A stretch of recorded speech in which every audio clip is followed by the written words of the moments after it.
Sir, ನಾವಿವತ್ತೆಲ್ಲ ನಮಗೆ ನಮ್ಮ ರಾಜಾಜಿನಗರ ವಿಧಾನಸಭಾ ಕ್ಷೇತ್ರದ ಕಾರ್ಯಕರ್ತರೇನಿದ್ದಾರೆ ಅವ್ರಿಗೆಲ್ಲ ಒಂದು ಹಬ್ಬದ ವಾತಾವರಣನೇ ಆಗಿದೆ.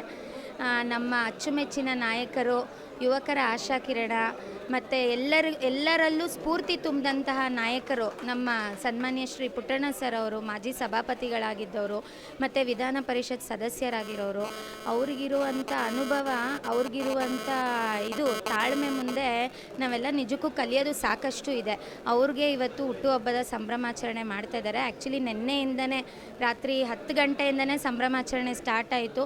ಈಗಲೂ ನೋಡ್ಬೋದು, ನನ್ನ ಅನಿಸಿಕೆ ಬಹುಶಃ 1,00,000 ಜನ ಮುಟ್ಟಿರ್ತಾರೆ ಅನಿಸುತ್ತೆ. ಅಷ್ಟು ಜನ ಸೇರಿದ್ದಾರೆ ರಾತ್ರಿಯಿಂದ ಈಗಿನವರೆಗೂ. ಅವ್ರಿಗೆ ನಿನ್ನೆಯಿಂದ ಊಟೋಪಚಾರ ಏನು ಸ್ಟಾರ್ಟ್ ಆಯಿತು ಇವತ್ತಿಗೂ ನಿಂತಿಲ್ಲ. ನಿನ್ನೆ ನೈಟ್ ಊಟ, ಇವತ್ತು ಬೆಳಗ್ಗೆ ಟಿಫನ್ನು, ಪ್ರತಿಯೊಂದು ಮಾಡ್ತಾ ಇದ್ದಾರೆ. ನಿಜಕ್ಕೂ ಕಾರ್ಯಕರ್ತರಿಗೆ ಇದು ಒಂದು ಹಬ್ಬದ ಸಂಭ್ರಮ ಆಗಿದೆ. ನಾವೆಲ್ಲ ನಿಜಕ್ಕೂ ಧನ್ಯರಾಗಿದ್ದೀವಿ.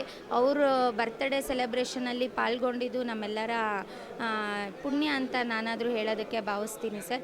ಆ ತಾಯಿ ಚಾಮುಂಡೇಶ್ವರಿ ಅವ್ರಿಗೆ ಒಳ್ಳೆಯ ಆಯುಷು, ಆರೋಗ್ಯ, ಇನ್ನು ರಾಜಕೀಯದಲ್ಲಿ ಒಳ್ಳೆ ಅಭಿವೃದ್ಧಿ, ಯಶಸ್ಸು, ಅವ್ರು ಏನೆಲ್ಲ ಅಂದ್ಕೊಂಡಿದ್ದಾರೋ ಎಲ್ಲ ನನಸಾಗಲಿ ಅಂತ ಹೇಳ್ತಾ ನನಗೆ ಮಾತಾಡೋದಕ್ಕೆ ಅವಕಾಶ ಮಾಡಿಕೊಟ್ಟಿದ್ದಕ್ಕೆ ಧನ್ಯವಾದಗಳು.